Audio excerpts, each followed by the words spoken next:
Hello, my dear listeners. My name is Kishore Ganesh, and in this episode of the Vocal About Visuals podcast, I will be waxing poetic about finally going back to a movie theatre and watching a movie on the big screen. That movie was a Tamil language movie called Doctor, and spoiler alert, it was magnificent.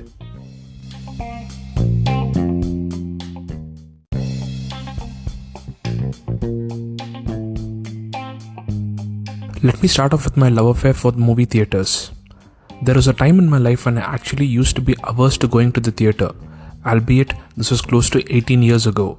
My family too was not keen on going to theatres to watch the latest release, but even the one time when my parents begged me to go to the theatre with them, I staunchly refused the offer. But then, one fine day, this little indie movie called Harry Potter and the Sorcerer's Stone came into the theatres, and straight away apparated a love for the movie theatre experience in my heart.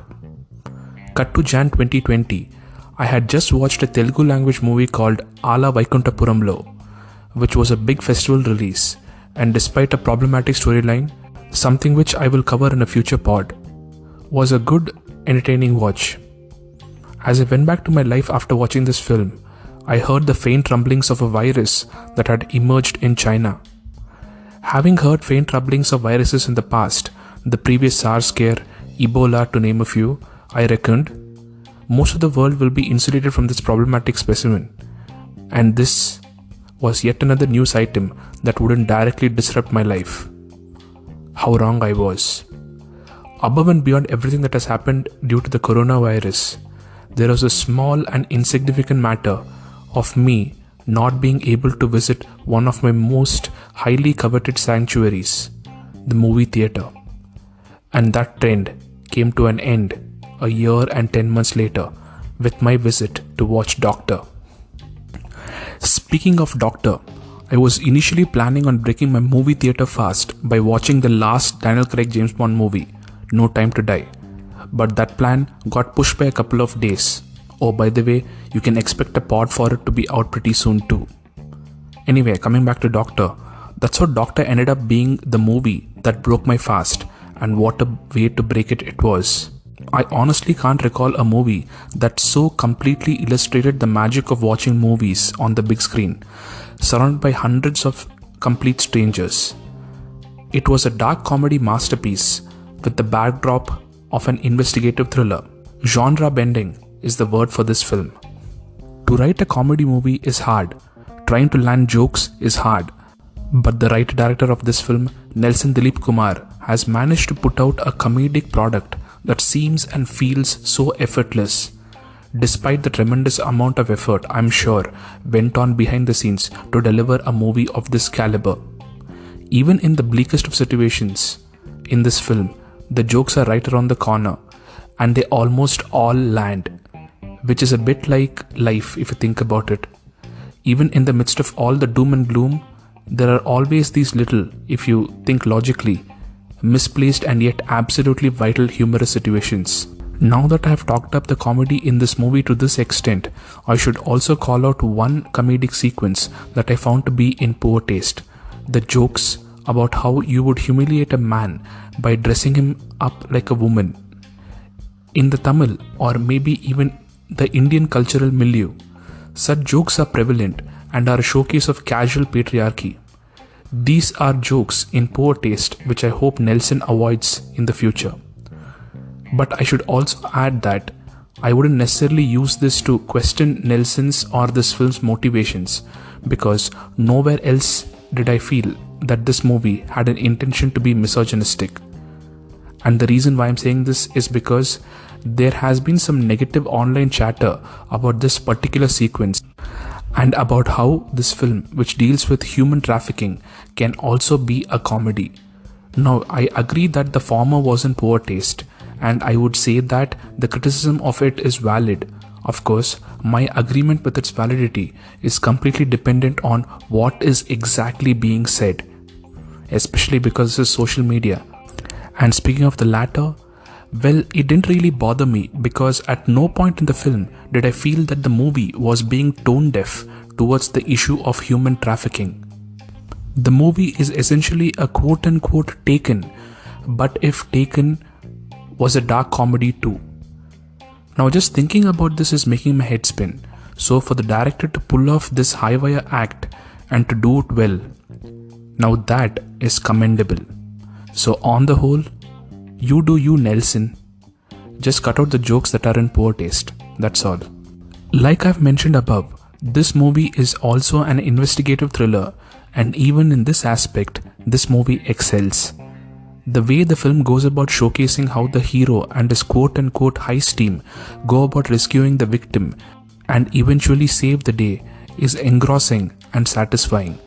Basically, the movie doesn't drop the ball in both the cases. Coming to the performances, superb performances all around. The hero, Mr. Sivakarthikeyan, or SK in short, who despite making a name/brand for himself as a comedic leading man, plays the straight man here, and he plays it to great effect and aplomb.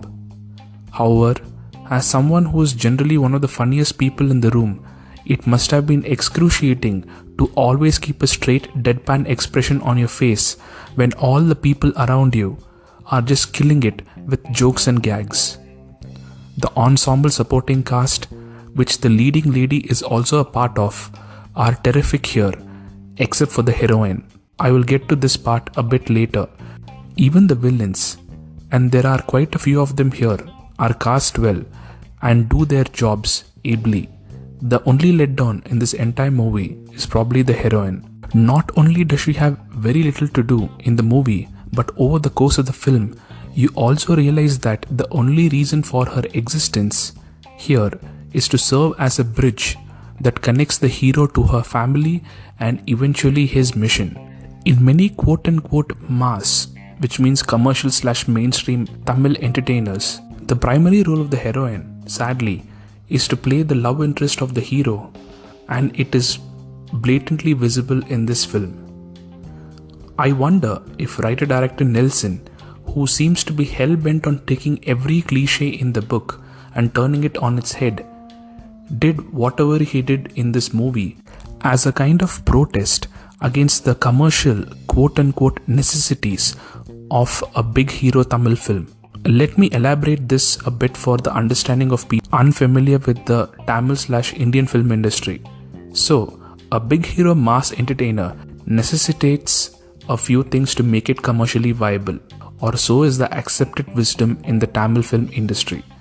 These necessities include a heroine as a love interest, whether the character fits in the screenplay or not, a bunch of fights, a few hit songs, a comedy track, and many more.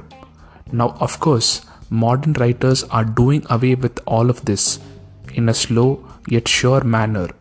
Either they are incorporated very well into the narrative, like actually writing the female character well, shocking, I know, or are completely avoided, like songs being cut out from the movies.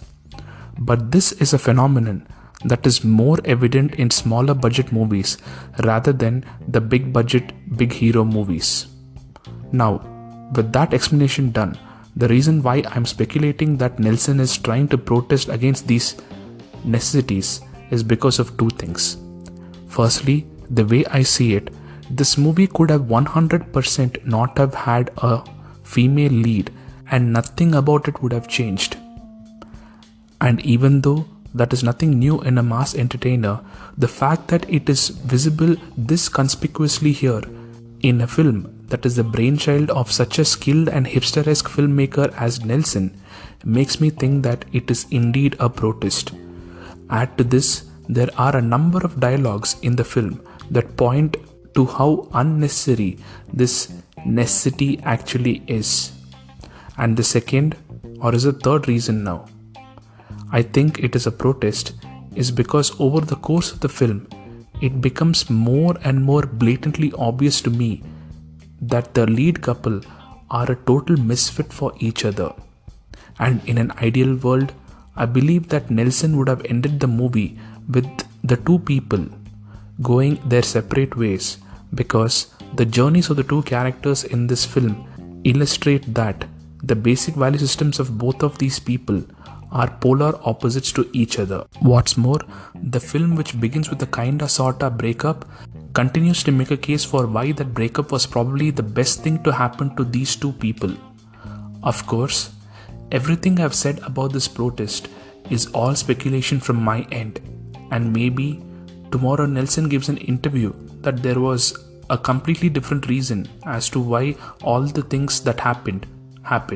Or maybe it turns out that this was just down to some bad writing limited to this one small aspect of the film. On the whole, even though I was expecting Born to be the movie with which I broke my theatre fast, I am glad that in actuality it was a total entertainer and a crowd pleaser like Doctor, which was the first movie that I watched the first time back at a theatre after almost 2 years. Once again, my name is Kishore Ganesh. This is the Vocal About Visuals podcast, and thank you, my dear listeners, for your time and for listening.